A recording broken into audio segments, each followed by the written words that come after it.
آج ہم نے ECCE کے بچوں کو حرف الف مدہ کی پہچان سکھائی۔ اس موقع پر بچوں کو الف مدہ سے شروع ہونے والے الفاظ سکھائے گئے، جیسے الف مدہ سے آم، الف مدہ سے آلو، الف مدہ سے آڑو، الف مدہ سے آنکھ، الف مدہ سے آٹا، الف مدہ سے آواز، الف مدہ سے آسمان۔ اس کے علاوہ میں نے بچوں سے دلچسپ سوالات کیے۔ میں نے بچوں سے پوچھا کہ کس نے آم کھایا اور کس کو پسند ہے؟ آلو کے پراٹھے کس نے کھائے ہیں؟ آڑو کس کو سب سے زیادہ اچھے لگتے ہیں؟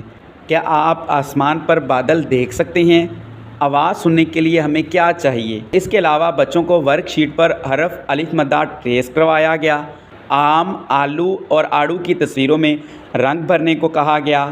تصویریں دکھا کر بچوں سے پہچان کروائی گئی کہ یہ آم ہے، یہ آلو ہے، یہ آڑو ہے۔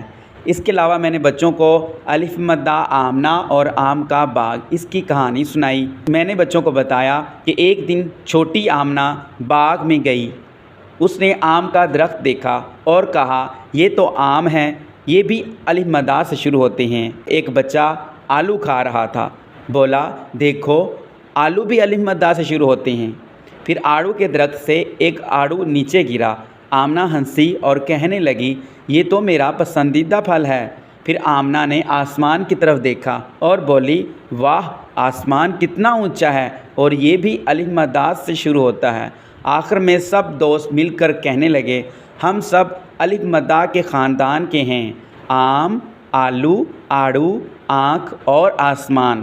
اختتام پر میں نے سبق سے متعلق مزاحیہ بات کی، جس میں نے بچوں کو کہا جب آپ آلو کے پراٹھے کھائیں تو یاد رکھنا اگر زیادہ کھا لیے تو آپ کے بابا کہیں گے بیٹا اب تو آپ کے پیٹ کا آسمان بھی آلوؤں سے بھر گیا ہے۔